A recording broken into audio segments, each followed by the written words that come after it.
মানুষের স্বভাব হলো এটাই যে তিনি নিজের প্রত্যেক পরিশ্রমের প্রতিফল প্রার্থনা করেন। বেশিরভাগ সময় এই ফলাফলের চিন্তা করতে করতে, কল্পনা করতে করতে উনি কর্ম করতে থাকেন যে আমি এই কাজটা করলে এই ফল পাবো। সেই সব কল্পনা করতে থাকেন যা না তার হাতে আছে, না আছে অধিকার, আর না আছে নিয়ন্ত্রণ। উনি শুধু নিজের কর্ম করতে পারেন। উনি কি ফল পাবেন তা তার হাতে কখনোই নেই। তাই আপনিও শুধুমাত্র কর্ম করতে থাকুন, ফলের চিন্তা করবেন না। মনে রাখবেন, শিকড় এবং শাখা যেভাবে একে অপরের সাথে জড়িয়ে, সেইভাবেই একে অপরের সাথে জড়িয়ে কর্ম এবং ফল। যেরকম কর্ম আপনি করবেন সেরকম ফল আপনি অবশ্যই পাবেন। তাই এই ফলের আশায় কর্মের সময় কখনোই নষ্ট করবেন না, কারণ যে ব্যক্তি সময় নষ্ট করেন, সময় সেই ব্যক্তিকে অবশ্যই নষ্ট করে দেয়। কর্ম করুন নিঃস্বার্থভাবে, ফলের চিন্তা করবেন না, আর আমার সাথে ভালোবেসে বলুন রাধা রাধা। কর্ম এবং ফল দেখতে গেলে এই সমস্ত ব্রহ্মাণ্ড এই দুইয়ের মাঝেই স্থির হয়ে আছে। মানুষজন কর্ম করেন ভালো ফল লাভের আশায়, আর ভালো ফল লাভের আশায় উনি এটাই ভুলে যান যে উনি যে কর্ম করছেন তা কি করছেন। আমি বলেছিলাম কর্ম করুন ফলের চিন্তা না করে, কিন্তু কি কর্ম করছেন সেই বিষয়ে ভাবাটাও অত্যন্ত আবশ্যক। না তো অনেক সময় আমরা এমন কর্ম করে ফেলি যা না চাইতেও বিষে পরিণত হয়, যা হয়েছে দুঃশাসনের সাথে, দুর্যোধনের সাথে, গুরু দ্রোণের সাথে। একজনের মানসিকতা উচিত ছিল না, একজনের বিবেক উচিত ছিল না, আরেকজন যে পক্ষ নির্বাচন করেছিলেন সেই পক্ষ উচিত ছিল না। আর যা কিছু ওনাদের সাথে হলো, আপনার, আমার, আমাদের সকলের সাথে তা হতে পারে। আমি বলেছিলাম কর্ম করুন, ফলের চিন্তা করবেন না, কিন্তু এই কর্মের বিষয়ে বিচার করে দেখাটাও ততটাই আবশ্যক। দেখুন, কর্ম করার উচিত প্রক্রিয়া ফলের চিন্তা না করা, কিন্তু যদি আপনার কর্ম শুভ হয় তাহলে তার ফলও নিয়তি আপনাকেই দেবে। সর্বদা কর্ম করার সময় এটা ভাবুন যে আপনার এই কর্ম এই সংসারকে, এই সমাজকে, আপনার পরিবারকে, আপনার আশেপাশের মানুষজনকে কোন দিশায় নিয়ে যাবে। যদি এটা সবার জন্য মঙ্গলময় হয় তাহলে কর্ম করতে থাকুন। আর হ্যাঁ, নিশ্চিত রূপে ফলের চিন্তা করবেন না। আসুন আমার সাথে ভালোবেসে বলুন রাধা রাধা। বটবৃক্ষের বীজ সর্ষের দানার থেকেও ছোট হয়, কিন্তু যখন তা নিজের রূপ ধারণ করে তখন তা বিশাল বৃক্ষের আকার ধারণ করে, যা সহস্র বছর ধরে বেঁচে থাকে, ছায়া প্রদান করে, পাখিদের আশ্রয় প্রদান করে, আর দেয় পথচারীদের বিশ্রাম করার স্থান। কেন? কারণ সেই ছোট বীজ তা মাটির ভেতরে গিয়ে নিজের খোলস ত্যাগ করে। অন্ধকারে থাকে সে, যতই আলো আসুক না কেন, যতই বর্ষা আসুক না কেন, সব সহ্য করে। আর তারপরে একটা চারা গাছ অঙ্কুরিত হয়, তারপর ধীর গতিতে একটা বিশাল বৃক্ষতে পরিণত হয়। দেখুন, জীবনে কঠিন সময় আসে, এই জন্য নয় যে আপনি হার মেনে নেবেন, এই জন্য আসে যাতে আপনি ভবিষ্যৎ নির্মাণের জন্য নিজেকে তৈরি করতে পারেন। যদি কঠিন সময়ে আপনি ওই বীজের মতো দৃঢ় হয়ে থাকতে পারেন, তাহলে আপনিও একদিন সেই বিশাল বৃক্ষের মতো নিজের অস্তিত্ব গড়ে তুলতে পারবেন, যা সহস্র বছর পর্যন্ত মনে রাখা হবে। আসুন আমার সাথে ভালোবেসে বলুন রাধা রাধা। এই ব্রহ্মাণ্ড কত বৃহৎ, তাই না? যার সম্মুখে এই পৃথিবীকেও একটা বিন্দুর মতো মনে হয়। আর এই পৃথিবীতে আমরা কে হই, আমাদের আকার কিরকম, আমাদের অস্তিত্বই বা কি? যখন আমরা এভাবে ভাবি তখন মনে হয় আমরা কিছুই নই। তা আমরা যখন কিছুই নই, তাহলে আমরা এত চিন্তা করি কেন? কি ভেবে ভয় পাই? কাকেই বা এত ভয় পাই? কে আমাদের মারতে পারে আর কেই বা আমাদের জন্ম দেবে? আত্মার আসলে না কখনো জন্ম হয় আর না কখনো মৃত্যু। আত্মা শুধুই শরীর বদল করে। আপনি, আমি, আমরা সকলে এই শরীর নয়, আমরা হলাম আত্মা, যা হলো পরম আত্মার পরম অঙ্গ। সেই জন্য মনে রাখবেন, বাইরের কোথাও দেখবেন না, নিজের অন্তরের গভীরে গিয়ে দেখুন, আত্মাকে উপলব্ধি করতে শিখুন। ক্লেশ, ভয়, চিন্তা, এই সব কিছুর থেকে নিজেকে দূরে রাখুন, তাহলেই উপলব্ধি করতে পারবেন পরমাত্মা কে। তাহলে আসুন আমার সাথে ভালোবেসে বলুন, রাধা রাধা। পরিবর্তন এই সংসারের শাশ্বত নিয়ম। কোন রাজা নেই যিনি চিরকাল রাজা থাকেন, কোন ধনী ব্যক্তি নেই যিনি চিরকাল ধনী থাকবেন। এই সংসারে সূর্যের স্থান নেওয়ার জন্য চন্দ্রিমার আগমন ঘটে। কোন স্থান যাকে পতিত বলা হয়েছিল সেখানে মহল তৈরি হয়েছে, কোন স্থান যাকে আজ মলিন বলা হয়েছে কাল সেখানে মন্দিরও স্থাপন হতে পারে। কোন ঋতু চিরকালের জন্য থাকে না, কখনো সময় চিরকাল একরকম থাকে না। আজ যে আপনার কাছে রয়েছে কাল অন্য কারোর ছিল, আজ যে আপনার কাছে রয়েছে কাল তা অন্য কারোর কাছে চলে যাবে। আপনার সাথে কিছু থাকলে তা হলো আপনার কর্ম, কিন্তু সেই কর্মের পরিণামও আপনার নয়। আপনি শুধু কর্ম করুন, বাকি সবকিছুই পরিবর্তনশীল। কিন্তু সেই পরিবর্তনকে দেখে ভয় পাওয়ার প্রয়োজন নেই, তাকে স্বাগত জানান।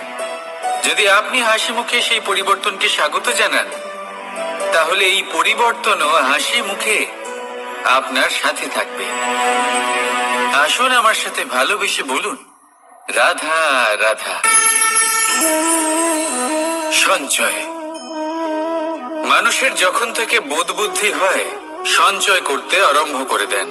সঞ্চয় করতে থাকেন ভোজনের, সঞ্চয় অর্থের, সঞ্চয় শক্তির। নিজের জন্য করেন, নিজের পরিবারের জন্য করেন, নিজের স্ত্রীর জন্য করেন, সন্তানের জন্য করেন, সন্তানের সন্তানের জন্য সঞ্চয় করেন। সঞ্চয় করার জন্য ওনার কাছে অনেক কারণ রয়েছে, কারণ উনি এটা ভাবেন যে এই সঞ্চিত শক্তির জন্য কেউ ওনার কোনো ক্ষতি করতে পারবে না। মানুষ ভুলে যান একটা গুরুত্বপূর্ণ কথা, এই সত্য, উনি এই সংসারে খালি হাতেই এসেছিলেন, আর এখান থেকে ওনাকে খালি হাতেই যেতে হবে। যা এখানকার তা এখানেই থেকে যাবে। আর যদি কিছু ওনার সাথে যায় তা হলো ওনার কর্ম, আর কিচ্ছু নয়।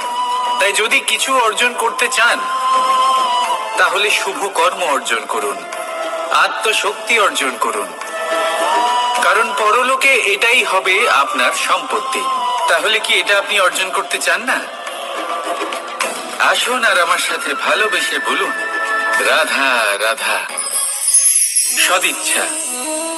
দেখতে গেলে 3 অক্ষরে তৈরি এই শব্দ, কিন্তু সমস্ত ত্রিলোক তার উপরেই আধারিত। আপনি এই সংসারে এসেছেন, তখন অবশ্যই শ্বাস নেবেন, কিন্তু তার বদলে আপনাকে কিছু তো দিতেই হবে। আপনার উপর নির্ভর করছে আপনি কি দেবেন। কি দেবেন এই সংসারকে, এই সমাজকে, নিজের পরিবারকে, আর তার বদলে কি নেবেন? যশ নাকি অপযশ? দেখুন, এক ছিল রাবণ, যে কিনা সমুদ্র পার করলো সীতাকে অপহরণ করার জন্য, আর এক ছিলেন রামচন্দ্র, যিনি সমুদ্র পার করেছিলেন, সেতু বানিয়ে গিয়েছিলেন সীতাকে ফিরিয়ে নিয়ে আসার জন্য। দুজনেই সমুদ্র পার করেছিলেন, শুধু পার্থক্য ছিল সদিচ্ছাকে বোঝার, লক্ষ্যের। অনেক মানুষের যাত্রা একরকম হতেই পারে, কিন্তু আনন্দ তখনই লাভ করবেন যখন লক্ষ্য শুভ হবে, মহান হবে। এই লক্ষ্য দিয়ে এই সংসারের কল্যাণ হবে এবং মানুষের সম্মান হবে। যদি আপনার সংকল্প উচিত হয় তাহলে আপনার লক্ষ্য উচিতই হবে, নয়তো শুধুমাত্র বিনাশ হবে। আর উচিত এটাই হবে যে বিনাশের হাত থেকে যেন নিজেকে বাঁচানো যায়, কি বলেন? তাই জীবনে যে লক্ষ্য স্থির করছেন মনে রাখবেন তা যেন শুভ লক্ষ্য হয়। যদি এরকম হয় তাহলে আপনার যাত্রা, আপনার জীবন দুটোই শুভময় হবে। আসুন আর আমার সাথে ভালোবেসে বলুন, রাধা রাধা। সুরক্ষা। এই সুরক্ষা আসলে কি? এটা কি কোনো কবচ নাকি কোনো সীমা? এই সুরক্ষা আসলে অন্য কিছু।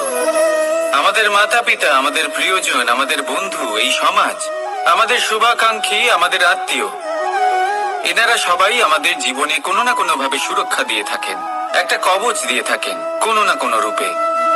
কিন্তু দেখতে গেলে আমাদের পরাক্রমের পথে আমাদের বীরত্বের পথে, আমাদের সাহসের পথে এই সুরক্ষাই সব থেকে বড় বাধা হয়ে দাঁড়ায়। একবার ভেবে দেখুন, যদি আপনি কোনো সুরক্ষাই না পান, বা যদি আপনি এই সুরক্ষা ভেঙে বাইরে আসতে পারেন, তাহলে আপনার বীরত্ব চরম সীমায় পৌঁছে যায়। কেন? কারণ তখন আপনি জানেন যে এই সংসারের সম্মুখীন আমাদের নিজেদেরই হতে হবে। আপনি বুঝে যান যে শত্রুর সম্মুখীন এবার নিজের বলের দ্বারা, নিজের পরাক্রমের দ্বারা, নিজের সাহসের দ্বারা করতে হবে। আর তখন আমাদের মনের মধ্যে এই শক্তি জাগ্রত হয়। এই শক্তি অন্তরেই বসবাস করে। শুধু এটা চিনে নিতে হবে, একে জাগ্রত করতে হবে। আর এটা সুরক্ষা ভেঙে যাওয়ার পরেই সম্ভব হয়। আর যারা নিজের শক্তি সম্পর্কে জানেন, যিনি নিজেই জানেন তিনি কতটা শক্তিশালী, তিনি নিজেই নিজের সুরক্ষা কবচ চিরকালের মতো ভেঙে ফেলে দেন, ঠিক কর্ণের মতো। আর তারপরে দেখুন, আপনার পরাজয় হোক বা বিজয়ী হোক না কেন, সেটাই অনেক বড় হয়, সেটাই প্রশস্ত হয়ে থাকে। সেই জন্য ত্যাগ করুন নিজের ভয়কে, নিজের আশেপাশের এই সুরক্ষা চক্রকে ভেঙে ফেলুন। আর সম্মুখীন হন এই সংসারে, নিজের শত্রু সম্মুখীন হন। পরাক্রমের এই অঙ্কুর, তা অঙ্কুরিত হওয়ার জন্য বীজের উপরের এই কবচ, এটা ভেঙে যাওয়া অতি আবশ্যক। আসুন আমার সাথে ভালোবেসে বলুন, রাধা রাধা। যখন আমরা হাঁটতে থাকি আর আমাদের পায়ে কাঁটা বিঁধে যায়, তখন মুখ দিয়ে আহ বেরিয়ে আসে, কান্না চলে আসে, আর অনেক সময় অভিশাপও বেরিয়ে আসে। কিন্তু আমরা কি কখনো এটা এইভাবে দেখেছি, এইভাবে ভেবেছি যে আমরা যে পথে চলেছি সেই পথে কাঁটা বিঁধেছে, নাকি আমরা সেই পথ নির্বাচন করেছি যাতে শুধুই কাঁটা রয়েছে? নাকি আমরা এভাবে ভেবে দেখেছি যে এই কাঁটা আমাদের কষ্ট দিতে এসেছে, নাকি এটা আমরাই বিছিয়ে রেখেছিলাম? সাবধান থাকা উচিত ছিল, কারণ কাঁটা বিঁধলে যন্ত্রণা হবে, চিৎকার করে ফেলতে পারি, মুখ থেকে অভিশাপও বেরিয়ে আসতে পারে। কিন্তু এই অভিশাপ শুধুমাত্র আমাদের তরফ থেকে অভিশাপ হয়, সামনের ব্যক্তিটির ওপরও নির্ভর করে। এবার সেই ব্যক্তি যদি এমন হয় যে ভুল আর কাঁটা এই দুই সমানভাবে গ্রহণ করতে পারে, তার কাছে অভিশাপও বরদানে পরিণত হয়। শেষ পর্যন্ত ব্যাপারটা দাঁড়ায় ভাবনা, চিন্তা, দৃষ্টিভঙ্গির উপর। কারণ আপনার এই ভাবনাই সত্যি হয়ে সামনে আসে। সেই জন্য এই ভাবনা, চিন্তা, মানসিকতাকে গুরুত্ব সহকারে দেখবেন। এই বিবেচনা নিয়ে বিবেচনা করতে শিখুন। আমার কথার অর্থ হলো যে জীবনে যখন এরকম কিছু একটা ঘটবে, তখন ভেবে দেখুন যে এরকম কেন হলো। আপনি কি এমন কোনো কর্ম করেছিলেন যার কর্মফল এটা? এমন কোনো কাজ যা অনুচিত ছিল, অসত্য ছিল, যা অভদ্রতার কারণ ছিল? ভেবে দেখা প্রয়োজন। দেখুন, ইচ্ছে হলো আপনার যে আপনি কি করতে চান, ভাবনা আপনার, সত্য আপনার, জীবন আপনার, সিদ্ধান্ত আপনার। আসুন আর আমার সাথে ভালোবেসে বলুন, রাধা রাধা।